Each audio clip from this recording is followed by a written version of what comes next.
खुलुमबाय बयखौबो आङो बे समाव मोनसे सुंद' आपडेट लानानै फैलायबाय रायजोफोर मानगोनां रन्जन दैमारि सारखौ गुवाहाटी सेसन कर्टआव दाय गैया होननानै फोसावनायखौ लानानै मानगोनां दिपेन बर'आ आरो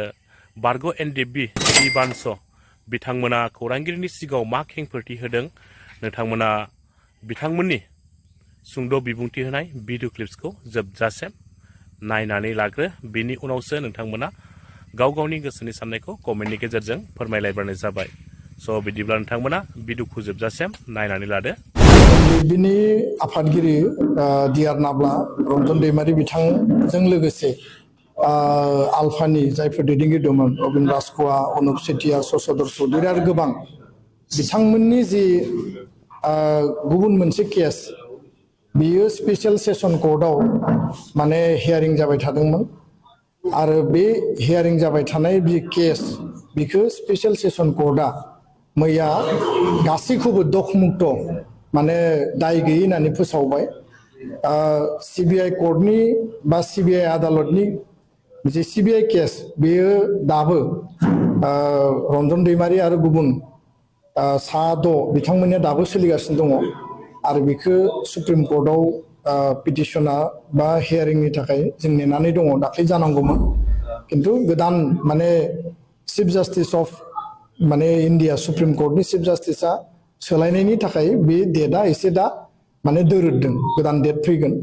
किन्तु मैया जि रेहायनि जि रायदान होबाय बा दखमुक्त माने खालामबाय बे केसा आलादा केसमोन जिहेतु गोबां माने केसाव दैदेनगिरिफोरखौ आइनि भाबै जगरिया खालामनानै दोनदोंमोन बा दैदेनगिरिनि एगेन्स्टआव गोबां केस होनानै दोनदोंमोन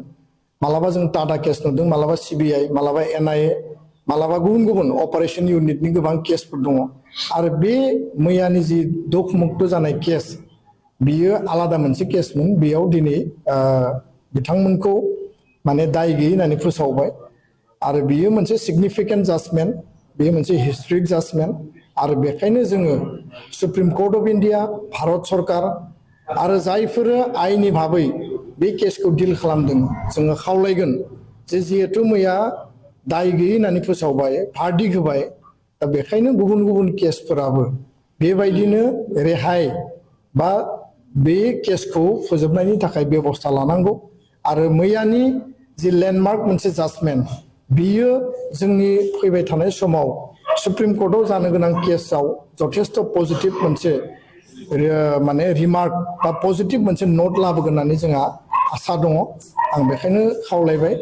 जे फैबाय थानाय समाव जोङो बयबो इउनाइटेडलि थानानै जोंनि जेलाव थानाय दैदेनगिरिफोरखौ बा बिथांमोननि केसखौ फोजोबनायनि बेलायाव जों खामानि मावनांगोन। गोजोन्थों। थारैनो बाख्नायथाव आरो रंजाथाव जोंनि थाखाय मैया गुवाहाटीनि सेसन कर्टआव रन्जन दैमारि सारनि मोनसे केसा जोबनानै फैदों आरो बे केसा जोबनानै फैबाय मोजां जाबाय बियो थांनाय 2013 मायथाइयाव जागायजेनदोंमोन आरो फैयै फैयै 2024नि 26 नभेम्बराव अर्थात मैया जोबनानै फैबाय आरो बे जोबनायाव बिथांखौ सेसन कर्टआ दाय गैया होननानै फोसावबाय बियो थारैनो जोबोद मोजां खौरां आरो जोंबो बे जाजमेन्टखौ मोननानै थारैनो गोजोनदों। दासिम बिथांहा मोनथाम केसा जोबलांबाय गवालपारायाव मोनसे दंमोन बेबो जोब्बाय आरो गुवाहाटीयावनो टाटा कर्टआव मोनसे दंमोन बेबो जोब्बाय आरो मैया सेसन कर्टआ जोब्बाय आरो दा मोनसे सोलिबाय थानाय दङ बे सिबिआइनि केस जायखौ जोङो सुप्रिम कर्टआव जुजिगासिनो दङ आरो आसा खालामदों बेबो फैबाय थानाय समाव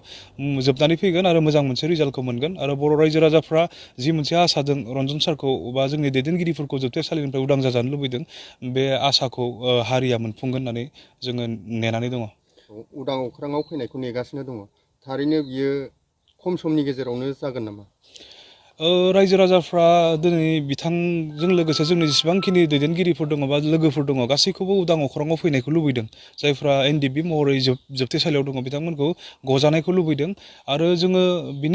बिथांमोनखौ बरननो बा उदां अख्राङाव लाबोनो थाखाय जों जिबायदि खामानि मावबाय थादों बे जोंनि मावनायनि बेलायाव जोंहा मोनसे कनफिडेन्स फैदों दिनैनि थारिखआव थ' जोंखौ सहाय खालामग्राफ्रा जिबायदि गोसो गोथारै सहाय खालामदों आं दिनै मुं लाथ'नो हास्थायाखै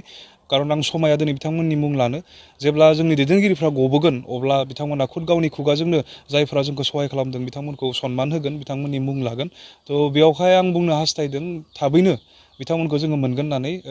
आसा खालामनानै दङ।